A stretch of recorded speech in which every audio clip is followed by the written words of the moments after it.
Welcome to E.S. Tales from the Top, our series on women who are leaders in their fields and masters of their craft. Spanning industries and experiences, these powerhouse women answer all the questions you've ever had about how they got to where they are today, and what they overcame to get there. Read along as they bring their resumés to life. In the housing industry, Patty Arvielo is what you'd call a household name. When the billionaire businesswoman, she worth $30 billion to be exact, co-founded New American Funding 20 years ago, she never dreamed of creating one of the nation's largest private, Latina-owned mortgage companies. But the first-generation Latina, who is a mega Oprah Winfrey fan, let the television host's words of wisdom be her guide.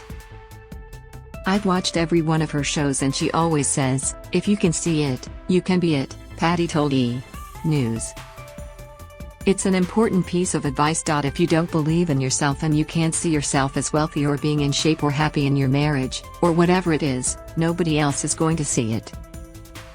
As she put it, you gotta see it first and then it shines. It's clear the 57-year-old doesn't let anyone dim her light, as she's left an indelible mark in the mortgage world, sharing that she's thought of as the Oprah of Hispanic and African American lending in her industry. Her rather straightforward secret: "I found my passion and I just work harder than most people. I put in more time than most people." And 4 decades in, she's not about to slow down her hustle. "You can't be complacent," she simply stated. "When people hit the lotto, you think they're done. The work starts after they win. Money has an energy and a power. No one can say, 'When I've won, I'm done.' Because when you're done, you're in the dirt. And I'm not done." She's also not stingy with her advice, dropping so many gems with E! News about embracing failure. Just don't make the same mistake twice, how being a Latina in a male-dominated industry is her superpower, and other inspiring lessons she's learned along the way. E! News. How did you start your career in the mortgage industry? Patty Arvielo. I was 16 and searching for a job that paid me the most per hour.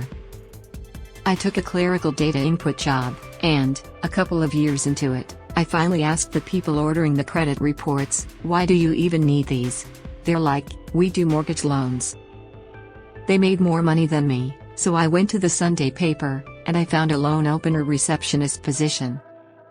By the time I was 19, a gentleman handed me a box of cards and said, "Ask realtors for loan referrals." That was my first sales job. I failed terribly. By that time, I had a friend that sold loans and she was making a lot more money than me. I took the most entry-level position so I could get in.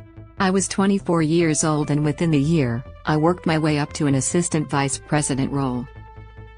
It was really chasing the almighty dollar, chasing the opportunity to gain expertise. I always saw myself making more money. It was hard work, but I found my passion early on. E! News. Why is it important for you to focus on serving the Latinx and Black community? PA. In the 90s, I was working in Fountain Valley, California, which borders Santa Ana, and I wondered why the area was so much busier than mine. It was because Latinos were still buying homes. They were not rape conscious, they just wanted the opportunity to get in. So, here I am in Santa Ana. I look non-Hispanic, non-Latina, but I started knocking on doors and dropping Spanish. We, as a culture, bind together and I got a lot of support from my community. I'm one of the very few women that are specializing in lending to my demographic and the culture that I love so much. And there are some nuances in the way we spend our money in comparison to white people, so I find myself the expert in it. In my industry, I'm quite famous for being the Oprah of Hispanic lending and African American lending as well. E! News. What has your experience been like as a Latina navigating the mortgage industry? PA. My superpower is being Latina. A large part of our success has been our outreach to underserved communities and people looking at my company and seeing themselves in our narrative. When companies and corporations seek to penetrate a demographic, it should be represented by the demographic. Oftentimes, companies will go after the Latino market, but they don't hire a Latino. In the beginning, I was scared and walking on eggshells, hoping not to offend. But I'm a woman and I'm a Latina, so I gotta rock who I am. I want to thrive, I want to win.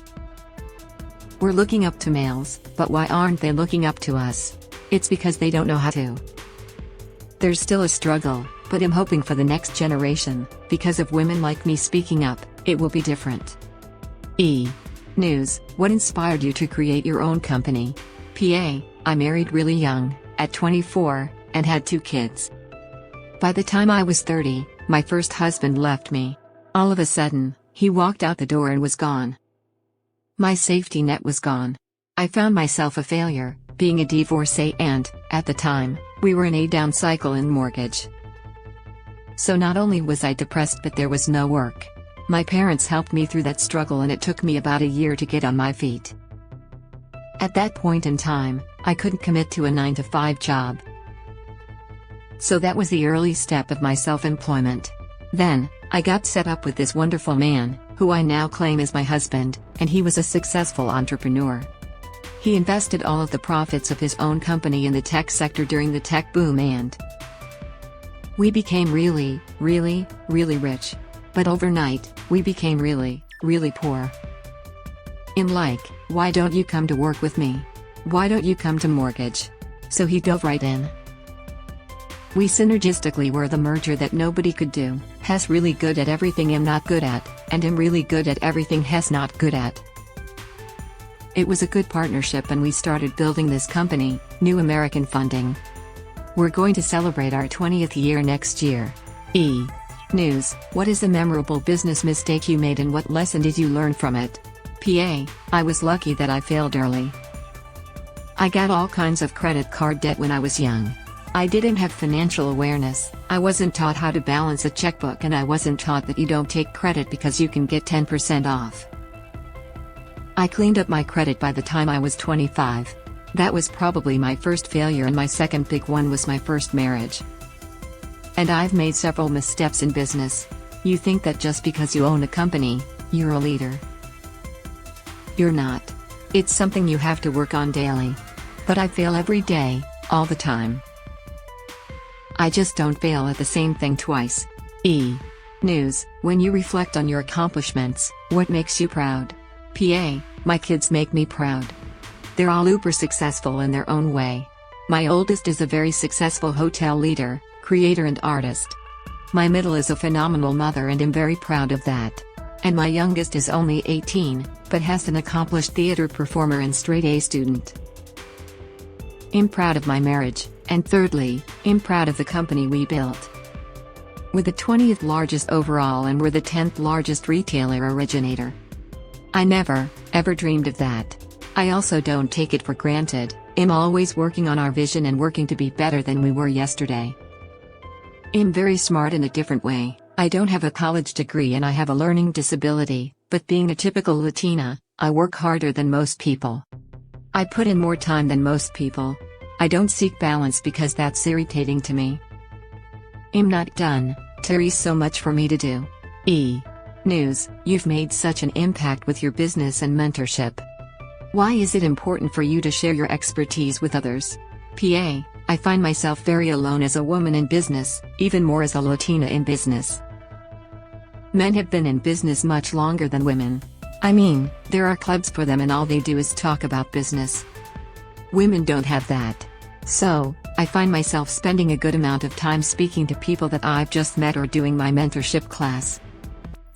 I spend my time giving information that I was struggling to find.